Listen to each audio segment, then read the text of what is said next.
then that's where I put his ashes into well, half his ashes, because the other half had gone into a Festiniog engine. And so my friends were both were with us. My connection with Scotsman is from a very early age. She's been part of my life as a child. My father came up to my room when I was a 9-year-old girl and said to me, well, this evening I have bought a steam engine and she's called Flying Scotsman and she's going to be broken up, and so I am saving her for the people in the future to enjoy, for the future generations, and that is my connection with Scotland. After that we had many years of travelling around the UK with Scotsman on many trips, and then to the States, Canada, when I was a teenager.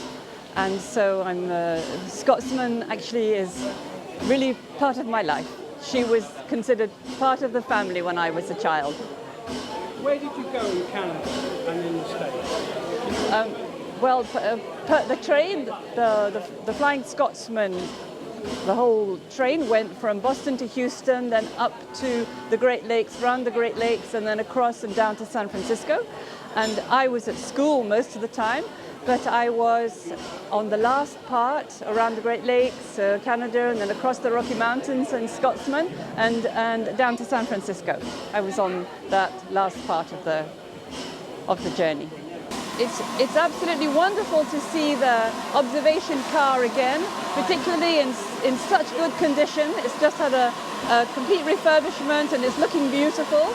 And this, of course, was the observation car that I went around in the States. We crossed the Rocky Mountains in this observation car, and I would spend a long time looking at the scenery, and we'd have a piper, in fact, who was with us in the States. So we had often the piper in the observation car with us, piping away, and it was wonderful.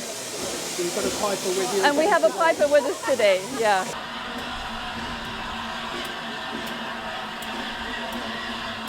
So Gavin, can you tell me, what's gone on in the last few weeks to get all this underway?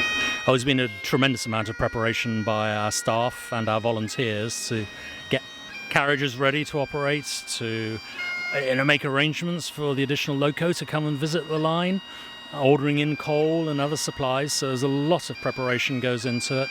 And of course the timetable. The timetable today is a very special occasion. So again, tremendous amounts of work goes into the fine-tuning and the timing that's necessary to make it all work. So you depend a lot on volunteers, don't you? This railway only survives because of the help that we get from our volunteers. We've got around about 450 volunteers who contribute their time towards the railway and making it function on days like this. And toast the camera to me. Cheers. Toast the camera. And one more cheers. One more cheers.